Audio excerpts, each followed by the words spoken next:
Bonjour! Alors les vacances? Racontez-moi! Ah oui, c'est vrai que moi aussi j'aurais aimé y être encore. Alors je vous propose de les prolonger quelques minutes encore avec cette vidéo de l'été. Alors voilà, cette fois-ci je vous laisse regarder l'évolution. Bien entendu, je vous tiens compagnie, alors j'en parle juste pour vous faire part de mes observations. Allons-y! J'ai dû remplacer le filet par ce aigle. Et je dois dire qu'il est très efficace pour le moment.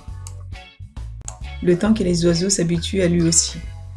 Car je dois reconnaître qu'ils sont très rusés et tenaces pour atteindre leur but. Tout comme nous d'ailleurs. Car si on ouvre bien les deux yeux... Comment? Oui, les deux en même temps. Contrairement aux animaux, l'homme, lui, il a les yeux plus gros que le ventre. Il en veut toujours plus et toujours plus beau. De nature égoïste, il ne se contente pas du partage fait par la nature. C'est alors qu'il choisit la facilité pour ainsi dire, en utilisant les pesticides et en éliminant en masse pour tout garder pour lui, quitte à s'empoisonner lui-même. Oui, moi aussi je m'interroge, à savoir pourquoi continuer dans ce sens si on peut faire autrement. Ça va derrière? Est-ce que tout le monde entend et voit bien? Parfait, alors poursuivons. Petit rappel pour ceux qui prennent le train en marche. Je répète que je ne suis pas spécialiste dans ce domaine. Je suis juste passionnée et je partage ma passion avec vous. J'en profite d'ailleurs pour vous remercier de tous vos commentaires, de vos conseils qui m'aident à améliorer mon travail, de mes abonnés, ainsi que tous ceux qui consacrent quel que soit leur temps sur mon travail en regardant mes vidéos et en les partageant. Grand merci à vous tous. Oui, on avance, on avance. C'est juste pour ceux qui n'auraient pas le temps de regarder jusqu'à la fin. Je ne voudrais pas qu'ils loupent les remerciements, c'est tout. Pour ceux qui ont décidé de suivre ma méthode, je situe un peu plus où se trouve géographiquement le potager. Il se trouve à 5 minutes de Paris. Pour ce qui est de la composition et la réalisation des buts, je vous invite à regarder ma première vidéo. Je vous conseille aussi de lire quelques commentaires qui vous seront utiles pour la composition des buts. En revanche, je vous déconseille le laurier à moins qu'il soit broyé, car il a tendance à repousser. Mais bien sûr, vous êtes seul décisionnaire de vos choix. Au début, j'ai eu beaucoup de difficultés avec les limaces et les oiseaux qui déterraient tout à leur passage. Sur un de vos conseils, j'ai utilisé le filet et ça a bien marché tant que je pouvais couvrir entièrement les buts. Ensuite, les oiseaux y rentraient directement par-dessus. Ils continuaient à creuser les buts et déterraient quelques plantations en passant, d'où le retard de certains fruits et légumes. Mais depuis que l'aigle veille, tout va bien. Pour ce qui est des oiseaux, en ce moment, c'est les escargots qui dominent. Oui, monsieur, allez-y, je vous écoute.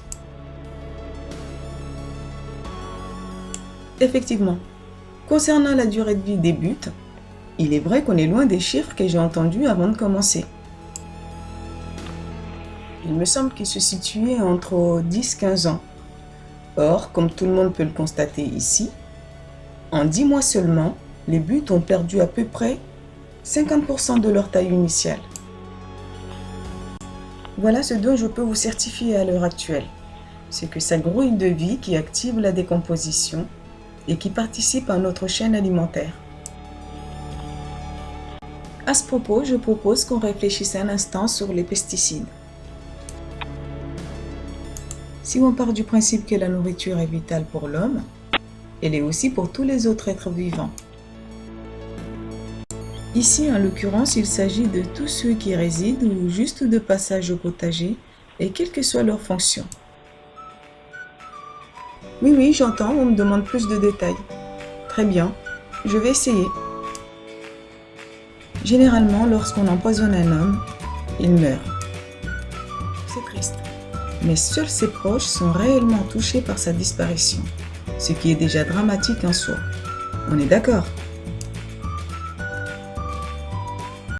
Si on empoisonne son potager, on ne tue pas uniquement un être, mais on tue plusieurs espèces.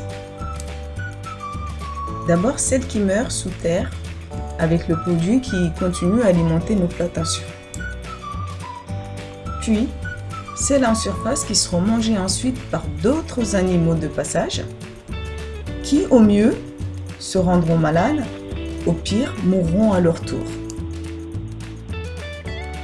Les insectes qui viennent butiner les fleurs et grignoter les feuilles. Et enfin, l'homme, celui qui empoisonne son jardin et tous ceux qui consomment ses récoltes. Mais cette fois-ci, le poison mettra plus de temps à agir, alors il ferme un œil et il se dit « c'est pas grave ». Oui, on avance. J'essayais juste d'expliquer pourquoi ne pas utiliser les pesticides. Continuons.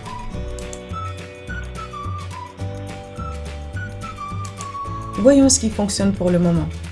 On retrouve les tomates, oignons, salades, maïs, courgettes, choux, poireaux, blettes, entre autres.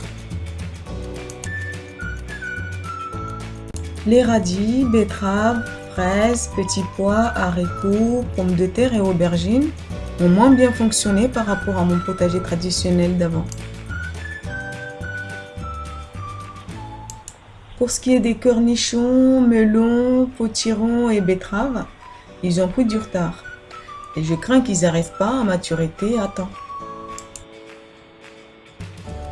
Mis à part ça, comme vous pouvez le constater sur la vidéo, tous ceux qui ont survécu aux différentes attaques des prédateurs se portent bien, voire même très bien.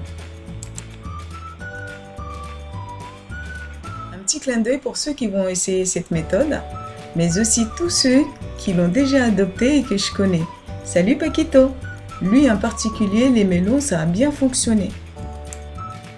Un jour, il est venu me voir au jardin, on en a discuté un petit peu et en gros, il m'a dit « c'est bien ce que tu fais, j'ai vu ta vidéo, je vais faire pareil ».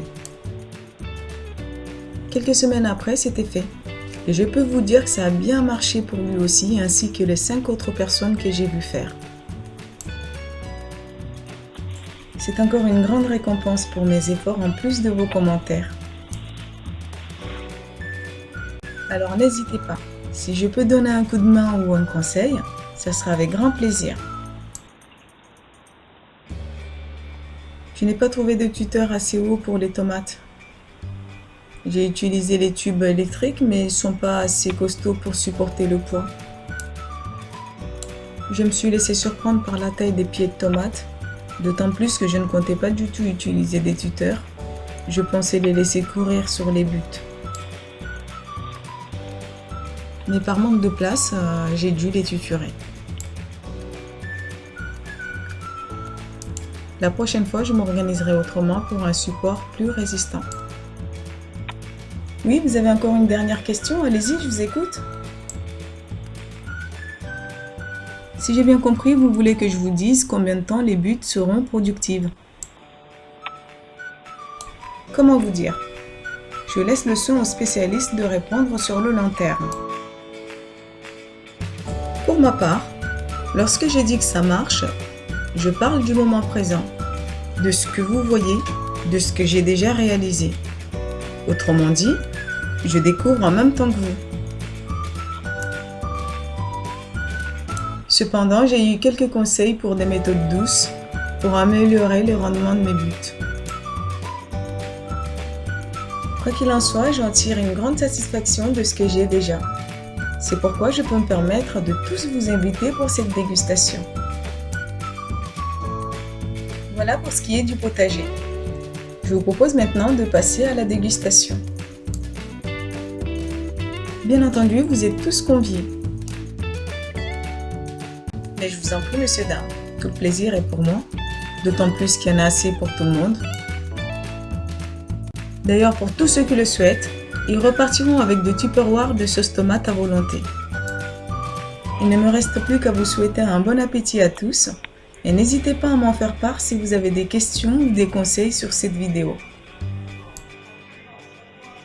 J'espère que vous avez passé un bon moment en la regardant et que la visite vous a été agréable. À bientôt!